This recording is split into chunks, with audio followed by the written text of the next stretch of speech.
Simama kidogo. Najua umechoka.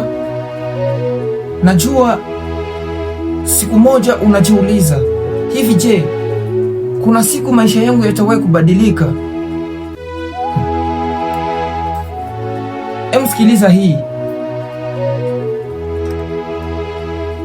Hakuna mtu ambaye atakuja na kukusaidia katika maisha yako, na hakuna siku yatakuja kuwa perfect,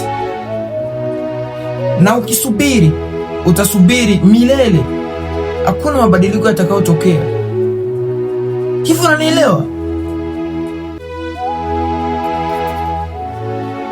Hivyo nadhani wanaofanikiwa hawanaga matatizo ambayo yanawasumbua ndani ya vichwa vyao.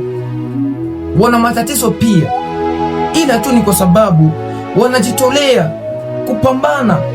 Hata wakiwa wanaumwa, wanaamka asubuhi kwa ajili ya kupambana, kutafuta kwa damu. Wanachoka sana, alafu wewe unataka eti ufanikiwe wakati upambani. Yani unalala eti unataka kufanikiwa. Wapi? Utafanikiwa lini?